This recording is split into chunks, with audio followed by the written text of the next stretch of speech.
Well, good evening, everyone. It is such an honor to be here with you. The founder of Red Wine and Blue, Katie Paris, and I used to work together a long time ago, back at when she was still in DC at Media Matters for America and Message Matters. And I've just been such a big fan of everything that you all do at Red Wine and Blue. I like wine and I am a mom and I am just like the volunteer work that goes into driving energy, driving enthusiasm inside election time, but also in the downtime is really truly the lifeblood of democracy. And I'm grateful for everything you all do. Thank you to the Julies for having me. And thanks for being here. I mean, this is a subject that I am quite passionate about. As Julie said, I am a lifelong progressive activist. I have worked at places like MoveOn.org. I said Media Matters. I spent almost a decade leading NARAL Pro-Choice America, which is now Reproductive Freedom for All. And I'm also a mom. I'm also a Texan. I come from part of the country where, people don't always agree on everything. But I think, more and more people are agreeing that something's not right and that more people have to get involved to make it right. I will say, Julie mentioned the book that I wrote when I was at NARAL Pro-Choice America, and that's a little bit the beginning of the story for me. I went to NARAL to take a leading role in the reproductive rights movement without much history in reproductive rights at all, other than, a lifetime of considering myself pro-choice. I'm an ecologist by training, and I cut my teeth on activism around climate change and environmental, at the intersection of environment and human rights. And, I sort of got back involved in federal politics after George Bush won in 2004, and I went to work at Move On for 6 years. And one of the things that I really observed there was the sort of way that the right was continually using the issue of abortion, which, was confusing to me as just, as a very important, crucial medical service, to throw a wrench in the gears of progress on almost everything that Democrats were trying to do. Could be a housing bill, could be an infrastructure bill. They were going to attach something having to do with abortion to it. And I thought there's a little bit more here than meets the eye, and I want to understand it. And that's a long wind up to say I spent a decade at NARAL really studying the right wing and how they had built a pretty expansive architecture to drive an authoritarian agenda through the Republican Party, using abortion as a tip of the spear. And in studying that architecture and understanding the role of what had been a really fringe group in the Republican Party and the way they had taken it over, and service what they themselves called dominionism, but what was a real white fundamentalist Christian patriarchal worldview. I watched in real time as that sort of old infrastructure dovetailed with something really, really new in 2015 and 2016 to kind of put Donald Trump over the top in the Republican primary, much to people's surprise, right? He beat out some real establishment Republicans to get the nomination. And that force was a largely online, previously not very political group of men, who we would come to call men's rights advocates. They sort of came a little bit out of the gaming community. There was an incident in 2014 called Gamergate where they started to gang up on female gaming designers. And what I saw happening was that these young men were seeing something reflected in the candidacy of Donald Trump that spoke to them quite personally in such a way that they were politically activated for the first time.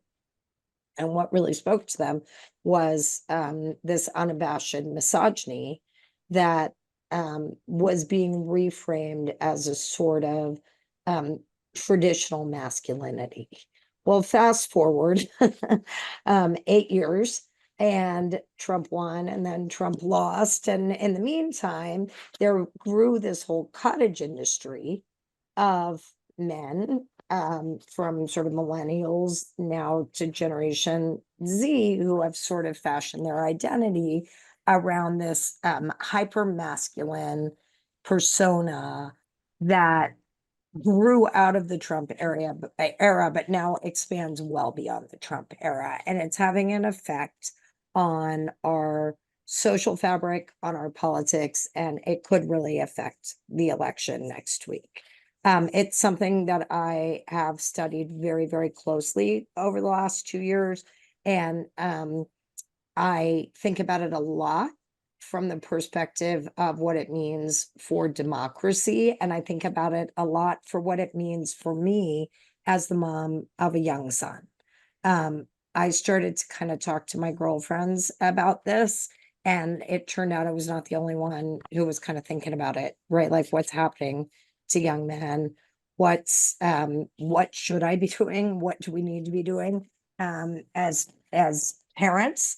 And especially as parents of sons, to get ahead of something that seems to really be significant in our culture. So this to me is very, very much where the personal is political and the political is personal. And I think we're going to talk a little bit about what might happen next week, but we're going to talk about the way that what's happening with young men is likely to affect democracy and society for a long ways moving forward, and a little bit about what we can do about it. So what is actually happening? What can we predict for next week? The answer is nobody friggin' knows. And that's often the way it goes in an election as close as this one. The polls are all over the place. That's partly because polls are all over the place. It's not only all over the place with young men, it's kind of all over the place with everyone. I put this slide up because I always like to remind people that anyone who says they're certain about anything is the person you should view as the least certain about anything. That being said, the polls are pretty consistent, right? That young men are to some degree trending towards Donald Trump. I think one of the things that this doesn't show that's really important is when we had more viable third-party candidates in the race, especially RFK, that was really throwing a wrench into mostly at that point it was Biden, but Biden's support, and throwing the race to Donald Trump among this cohort specifically. What do we know? We do know that the most likely group to have said they're defecting from Biden to Trump right now, the biggest predictor that you are a defector from Biden in 2020 to Trump in 2024 is the marker that you are of Arab descent or North African descent. The war in Gaza has taken a real toll. People have lost families, so that is a key sign of being a defector. We're not going to talk about that tonight. It's a lot to talk about. But the second most likely indicator that you are a defector from Joe Biden to Donald Trump is that you are a Joe Rogan listener. I don't know if everyone on this call has heard of Joe Rogan. He is a very famous podcaster. He has been around for quite a while. He has tens of millions of listeners, and he is kind of a guy's guy. He is a man's man. This is something that Trump and his campaign are very aware of. They have leaned into this segment of influencers and entertainers. And we saw very recently, this is from just this month, that Donald Trump has more than 4 times the appearances on podcasts period, and this is just a sampling, but podcasts specifically geared towards young men than the Harris campaign. I will say in the last week, they have shown a little bit of a race to catch up. But the reason that this is really important is this is a demographic that Donald Trump has leaned into really heavily. He launched his campaign online with Logan Paul in the beginning of June. He subsequently had held a town hall with Aiden Ross on the platform Kick. That was one of the best attended events on Kick in its history.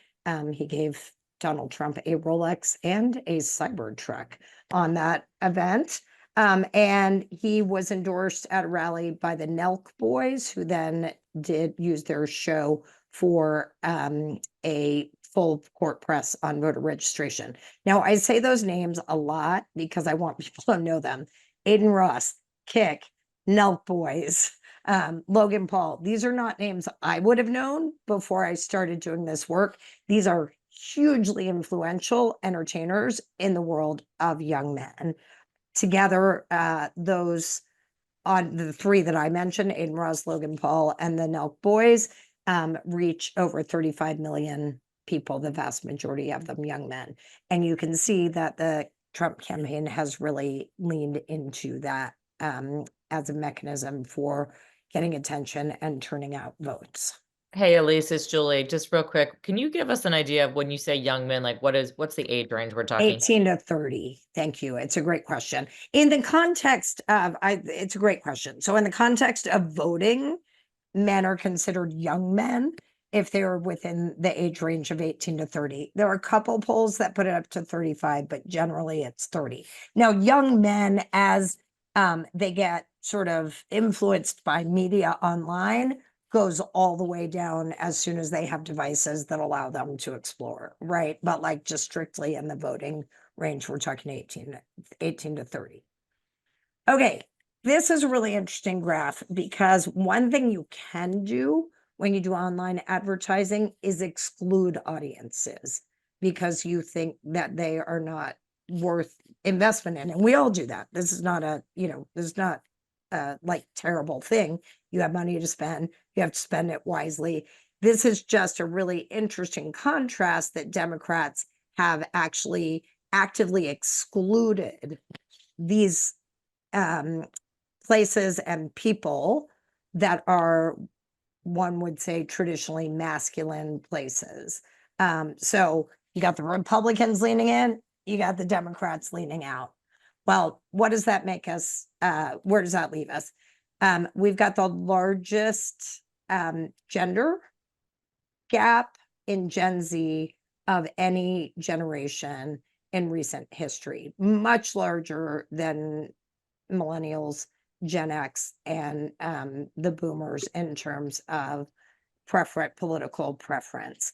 The defectors that we talked about before between the ages of 18 and 30, young men, for the first time in history, those defectors are comprised more percentage-wise of non-white young men than they are of white young men, and they are largely non-college educated. I find this graph kind of staggering because in addition to the obvious chasm between the voting preferences of this group, I didn't do a ton of slides, but if you did my long presentation, you would see also that you've got a generation and Gen Z that is 5 times less likely to vote to date across partisan lines. And you've got compounding educational gaps between men and women, as well as professional gaps. And so when I say that we are not only facing a political divergence, but a cultural divergence, the way that that's going to manifest over the next 4, 8, 10, 20 years is you're going to have a generation that is less likely to marry, less likely to have kids, a lot of which is good, by the way. We'll get to that in a minute, like that freedom, that emancipation from mandated partnership is a signal of progress, but it also has effects on the way that we live in our communities and effects on our kids and their social lives. There is, when social dynamics like this arise, there are people who are always waiting to take advantage of them. And we have not only a whole cottage industry of people, not even the ones that I put on the screen, although there are plenty of those, but the way that the social media platforms have evolved their algorithms. If you're listening to Joe Rogan or you're watching the Nelk Boys, you're 10 times more likely to find yourself in a space where you're getting fed an Andrew Tate or the opportunity to engage in an incel community. And so when I talk about the passive and active radicalization of young men, it starts maybe with being curious about, sort of these influencers who are well within the mainstream. And it doesn't take long for you to end up in places that are overtly misogynistic, overtly isolationist when it comes to young men, and catering to antisocial tendencies that create mental health issues, as well as in the most extreme cases, violence, political or domestic. Okay, so what's going on? These are my last two slides. There's real stuff going on, right? Like, you've got a group of young men who are saying that they don't see men as being represented and valued in our society. And I would call your attention to the third column. This is more true in younger men who identify as Republican. It's not that much more true in younger men who identify as Republican. That is a 5-point difference. Younger Democratic men also say that they're feeling underrepresented and undervalued. And you've got nearly half of young men who say that they face discrimination in society. I will say, I posted on X the other day that when I talk about this content, I find it to be almost some of the most incendiary comments that I get in my Twitter feed. And I'm really sympathetic to that, right? I spent 10 years as an activist fighting against repression that was largely coming from a generation of men who were hell-bent on stopping progress, equality, and, to the core of my mission and my work, reproductive freedom, and we're largely successful. I have become a little bit of an evangelist for the idea that we need a different way of doing things. And there are a couple reasons for that. One is the math isn't there. If we are losing a generation of men because we're not even fighting for them, we are going to be living in political and social purgatory for a really long time. We simply do not have the numbers on our side for a durable coalition that upholds liberal values without vying for young men. The second thing is, I have a kid. I have a son, and I think I'm raising him right. But it's a big, bad world out there that is feeding him content that really scares me a lot of the time. And I will tell you a story of driving the day that the Dobbs decision leaked. Not that it came down, but you remember there was a draft decision that was leaked. And as we do in my family, we were making our posters on the way down, and we drove down to the court, and we got there, and there were crowds outside. And I was kind of explaining to my kids, who are pretty young, my son's 10 now, why we were going down there. And he interrupted me at one point when I was probably trying to explain some arcane thing that Alito did. And he said, "Mom, are all men bad?" And I just had this moment of total parenting fail, like my stomach just like tied up in knots. And I realized, we talked a little bit at the beginning that the personal is political. I love my kid with all my heart, just like every single one of you does. I think I have raised him in a loving, kind home. And he was raised through some pretty brutal years, right? where he heard me talking about toxic masculinity and he heard me talking about the patriarchy, and I wasn't actually taking the time to explain to him that's not you, that's not who you have to be, right? And I realized that some of my own habits were feeding into what we now know we call affective polarization. And this is a really important concept for me to end my little talking at you piece for Julie and I to get into conversation. Affective polarization is social and cultural polarization. It means that this is not an issue of policy. This is a generation of young men that is largely with us on all of the policies that we care about. They care about poverty. They care about universal health care. They're actually in favor of reproductive rights. They care about gay rights. They don't feel included. Everything they hear coming from our side makes them feel like they are part of the problem. And I think that this is the task before us, that if we truly believe in a liberal, pluralistic democracy where equality is not a zero-sum game, where we can actually make the pie bigger, just like we need to do with every other group, we need to create space and we need to invite people in, because that's the way we're not only going to win, but we are going to be able to take a step closer to the progress that we all want to see. So I'll stop there. And Julie, that was a lot. So I'll go wherever you want to go. I think that you kind of touched on this a little bit with the age. The one chart that you showed, though, was interesting to me because Gen X men also seem to be a lost generation as well. I happen to be Gen X, and so I'm like, I mean, Gen X, interestingly, a recent poll came out. Gen Xers are, so I'm a Gen Xer too. Gen Xers are so used to being kind of trodden upon in the social sphere. Gen Xers as a whole are trending for Trump right now. We're the only generation where majorities of both or all genders, they're not measuring gender fluid people in these polls particularly, but are trending for Trump.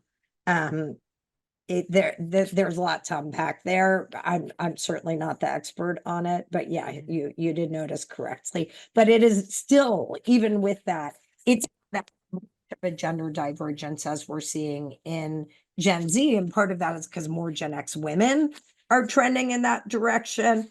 That ain't good either. We got a lot of work to do there, but it's not going to have the same social implications as the younger generation where there's so much divergence. well, and I think that you started talking about this, but just like for some clarity, how long has this specific targeting been happening? Is it just in the Trump years, or did it start before that? So I think one of the interesting things that happened in the early Trump years that was kind of a radical shift is um, we the Republican coalition and the way they have targeted has largely focused on white men. What was like a real inflection point in the lead up to the Trump era is that we started seeing a slide of young men of almost all ethnicities.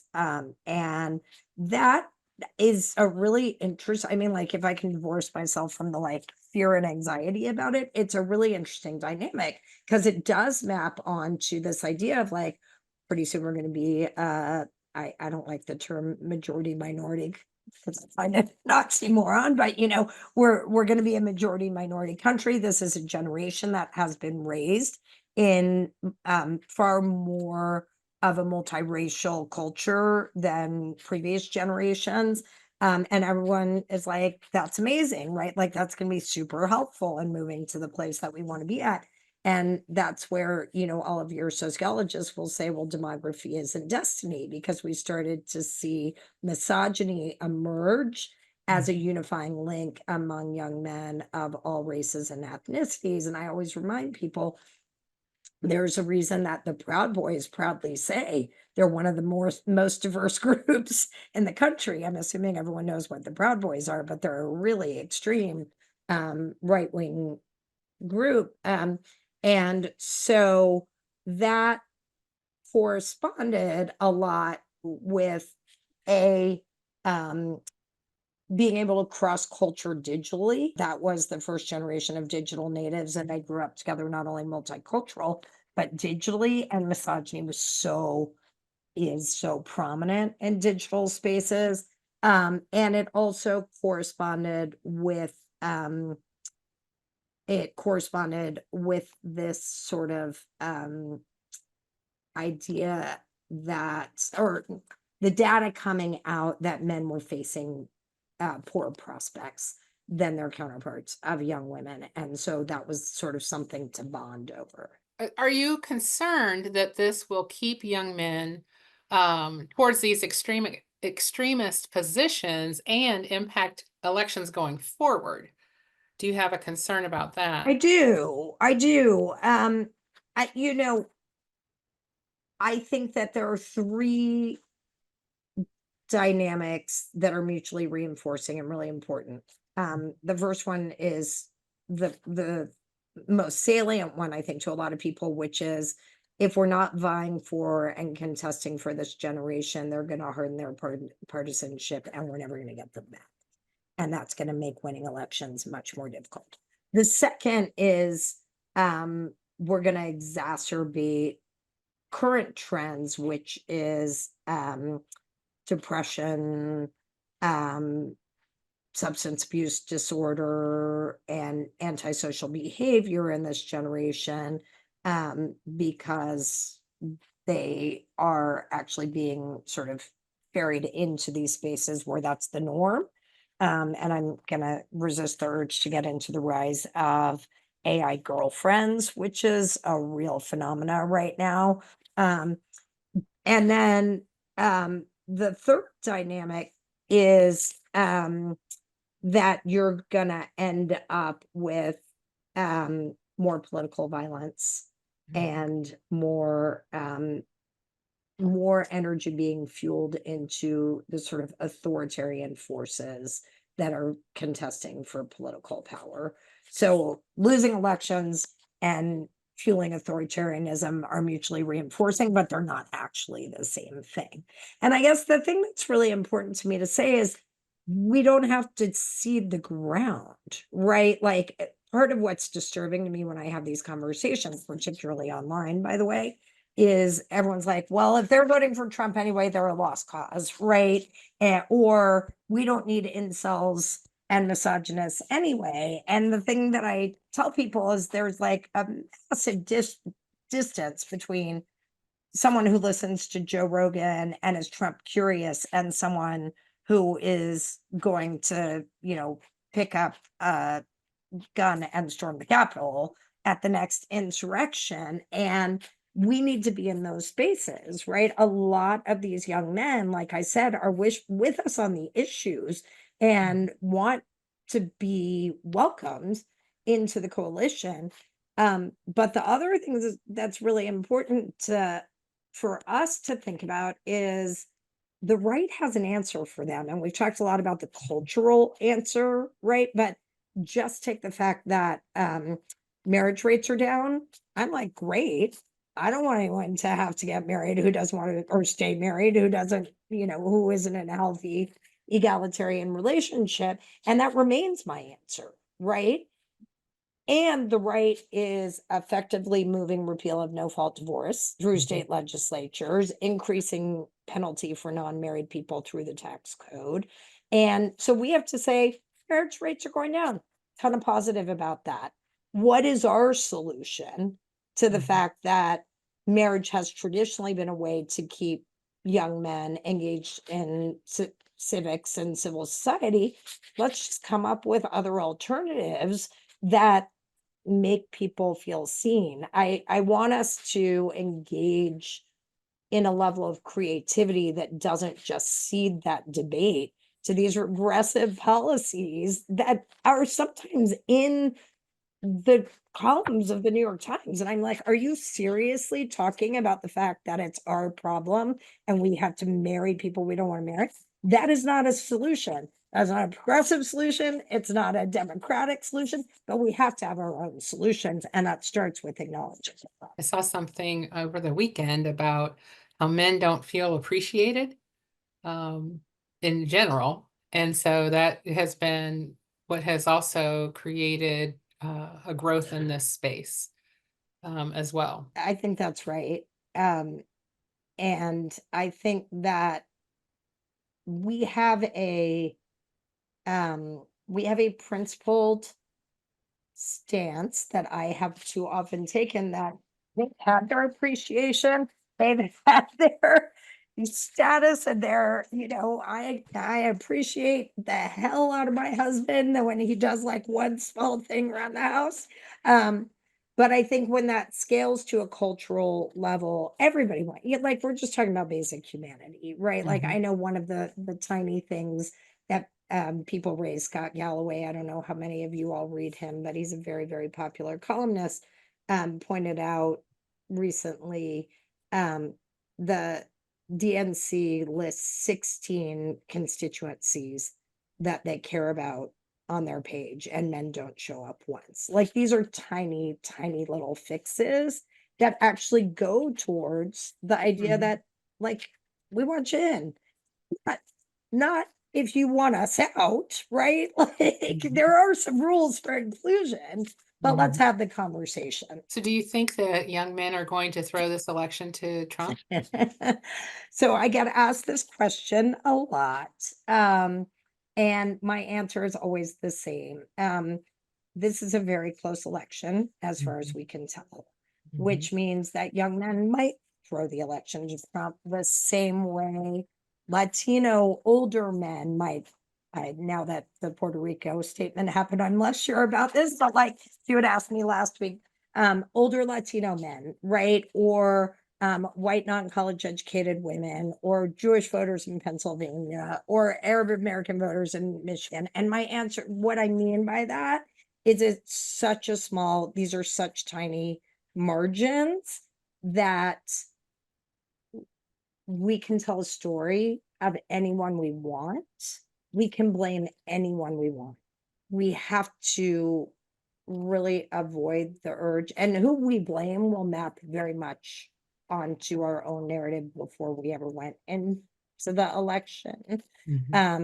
We very much have to resist the finger pointing. We very much have to resist. By the way, I'm bullish right now, so I don't want to talk about this as an inevitability, but we really do need to say, we're coming out of this election, and this is what I think VP Harris has been doing all along, with a new way of doing business. And it's one where we're making the tent bigger.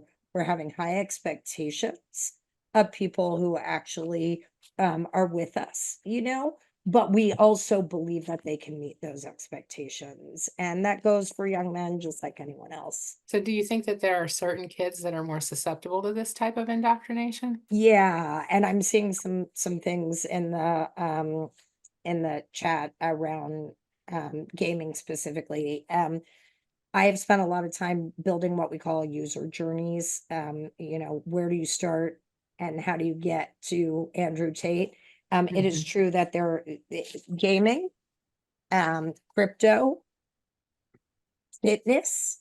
There's a whole stream of content called red pill fitness. Is everyone familiar with the term red pill? It's a term in what they call manosphere, which means it's from the Matrix, the movie The Matrix. I took the red pill and I now see clearly. And what I see clearly is that they've been trying to make me not be a man. They've been trying to, take all my rights away from me. So fitness is another. So you've got gaming, you've got crypto, Bitcoin, you've got fitness. And then more recently, interestingly, there's a tremendous amount of evidence that DIY channels, like you go on YouTube and you're like, I want to figure out how to fix my carburetor on my own. Now, I have to be really careful to say that does not mean everyone who watches or participates in these channels of content is going to become a toxic man, is going to, then end up watching Andrew Tate videos. or voting for Donald Trump. But what it does mean is that people who are dedicated to the study of how they onboard men into these more extreme spaces have targeted those 4 areas as places that appeal to traditional, what they would call traditional masculine values. And so they can at least find common ground to start the conversation.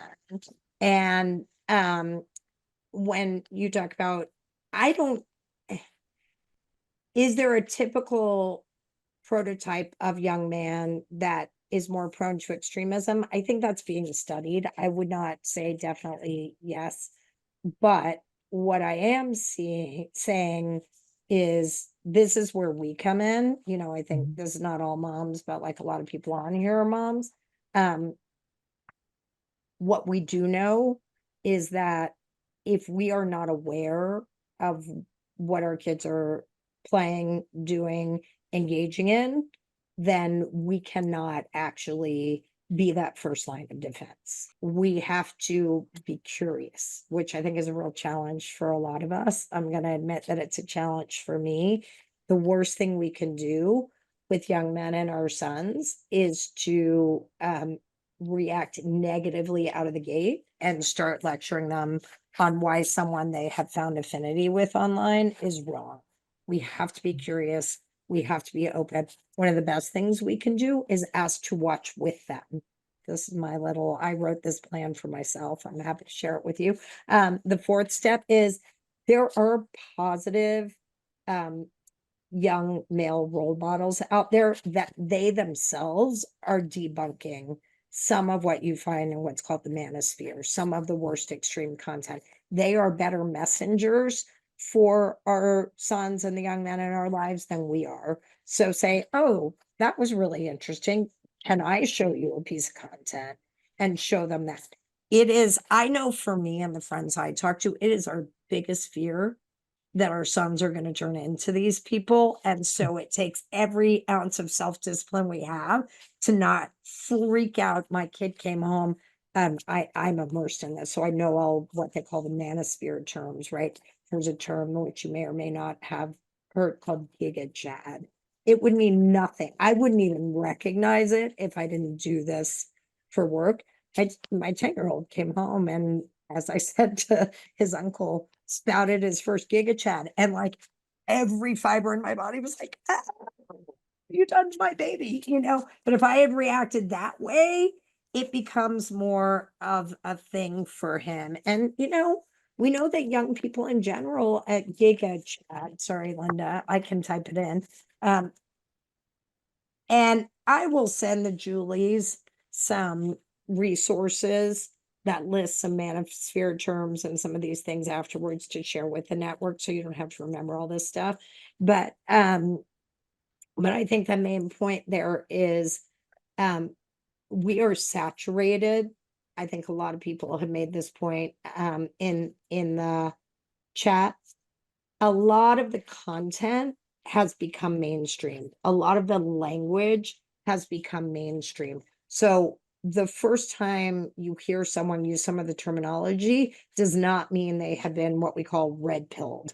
But if we react to them in that way, we are more likely to push them away. And therein lies the challenge. We have a lot to learn, and they can teach us if they think we want to learn about their worlds, and that gives us a better handhold to teach them an alternative way forward. What are signs that parents should look for then that indicate that their child might be engaging online with these groups? You know, I don't have anybody in this age range anymore around, but you know, what can some of the folks who are on this call, you know, what can they do? You should definitely look for an increased sense of isolation and wanting to consume content by themselves without you around. Even if you ask, you know, and express curiosity the way we talked about, and they're rejecting you, that's a sign that you want to get a little more aggressive about what your kid is watching. One of the really interesting things that seems to be common in the young people that are being onboarded is they start to sound like they're talking from a script, right? They'll say the same things over and over because these influencers repeat the same messages over and over, and there's a sort of indoctrination that's happening. They'll start to use a lot of the manosphere terms, and they'll often start to have behavior changes that are marked: depression, withdrawal, not wanting to hang out with friends of the opposite sex. Now, I'm always careful to say, a lot of these also just map onto being a teenager. So again, I go back to first principle, which is don't freak out, be curious, but also hold open the possibility that those normal sort of markers of adolescence are being exploited by people online who want to turn them into something more sinister.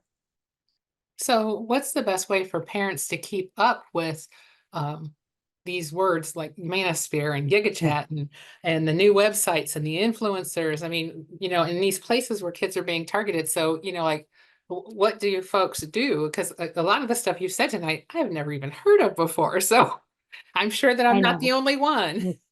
And it's very overwhelming. I mean, I found when I waded into this world that it's you sort of feel like, how am I ever going to catch up? I don't have the tools to protect my kids, and nothing, I don't have to tell you, nothing feels worse than feeling like you can't protect your kids. Remember they are still your kids. And remember we are still the parents. And um consume some of this content yourself. Don't go too far into it. You don't have to watch hours and hours and hours and hours to get the gist, but you can actually go on Reddit, play a video game with them, become conversant so that you are recognizing some of the language that they're using. There is a wonderful new group. I am going to type this in the chat, but again, I can follow up with a lot of these resources. It's called MAMA, which is Moms Against Media Addiction. And they are not only talking about sort of, this role of extremism. They also talk about, if you have daughters, like what social media is doing to young girls, but they are such a great one-stop shop for helping you stay media literate in a way that helps you positively influence your kids. And I think one of the things that Mama is trying to do, and many of us in this uh, realm are trying to do, is,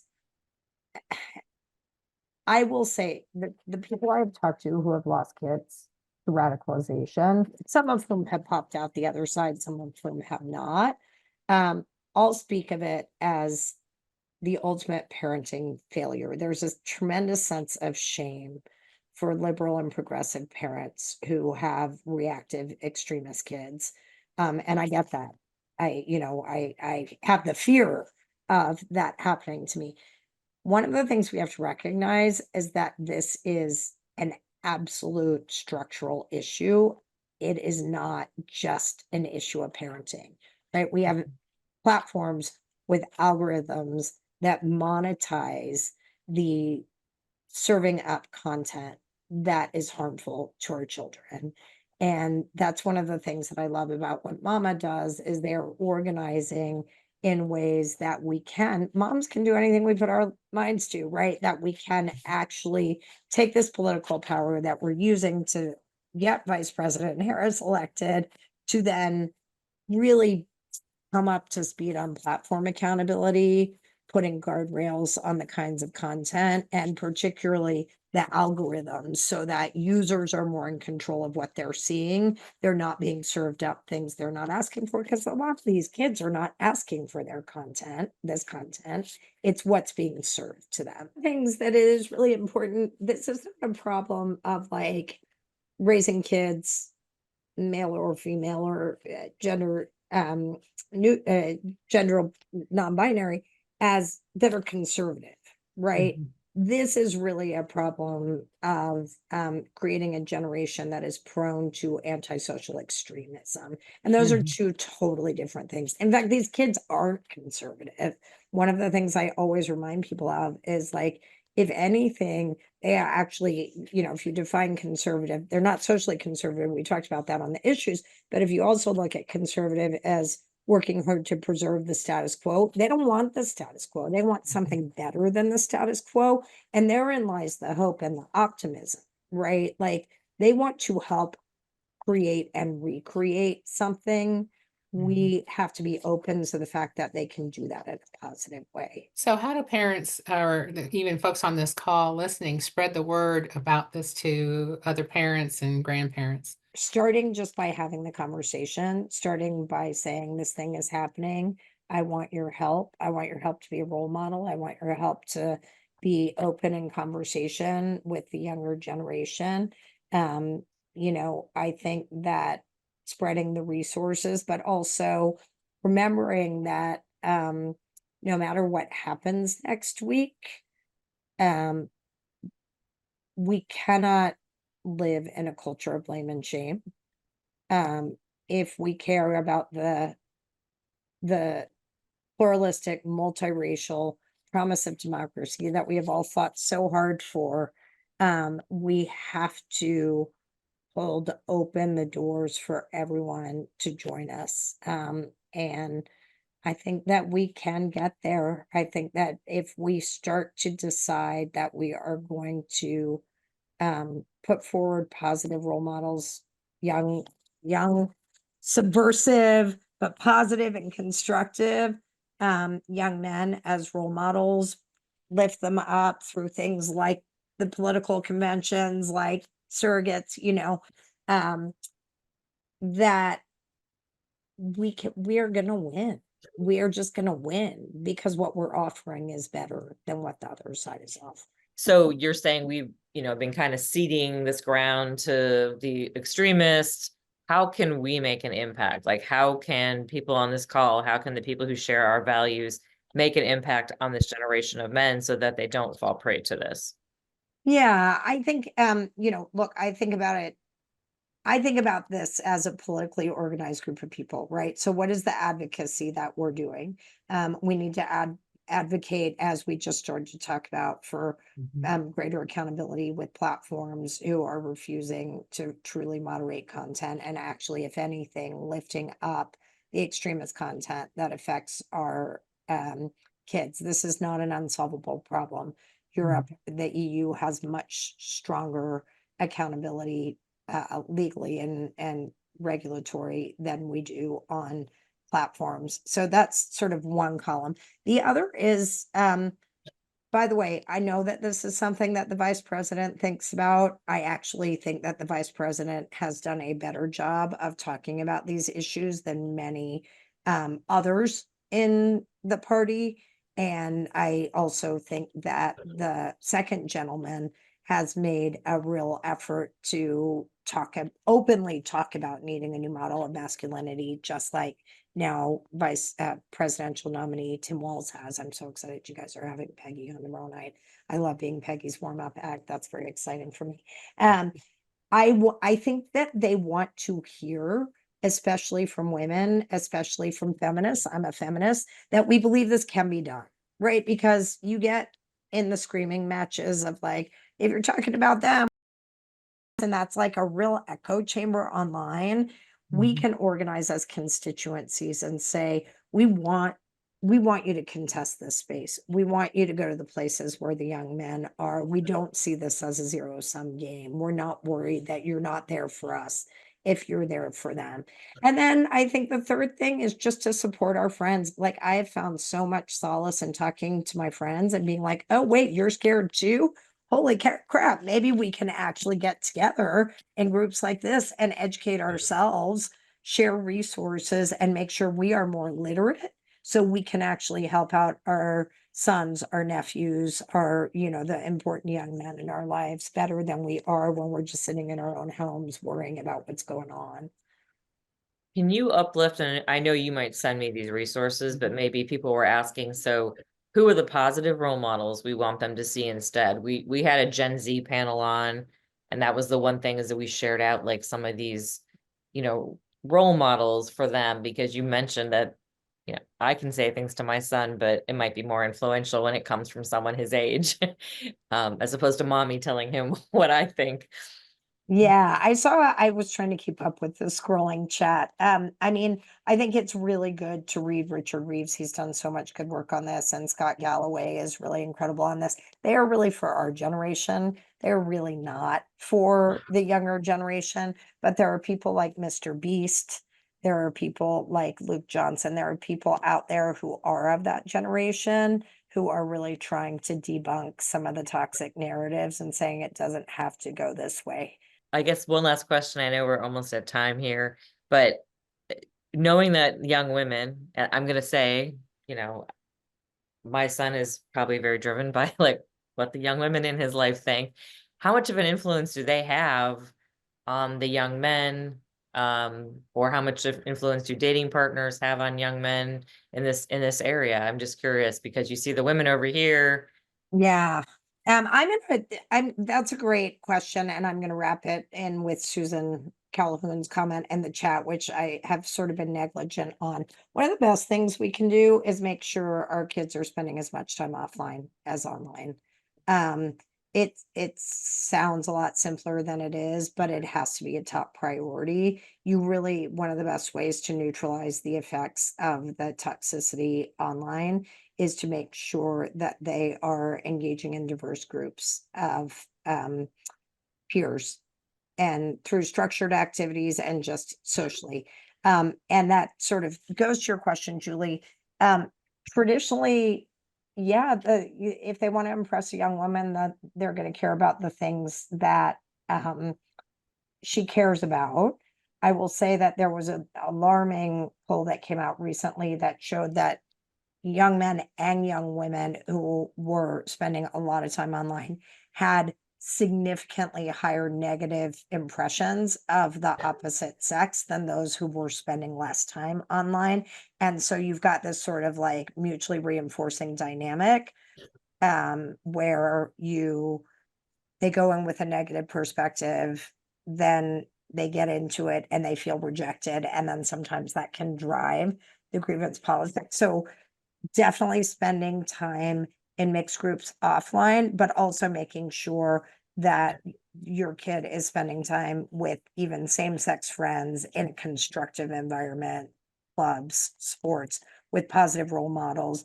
There are influencers online. Coaches still rank as that's why we love Coach Walls. Coaches still rank as some of the most important mentors and influencers in young men's lives. So the thing that I really just want to end with is like, what we really cannot do is allow our fear and our anger, and there's a lot of justified fear and anger out there, to treat a whole generation as lost causes. Our kids disappoint us sometimes, and we still welcome them back in, and we sort of have to scale that up and embrace the challenge that lies before us. But I believe that we can do it. I believe it's imperative that we do it. And I think we can do it together. So thank you so much for having me on. Thank you so much for sharing with us tonight. It was very informative.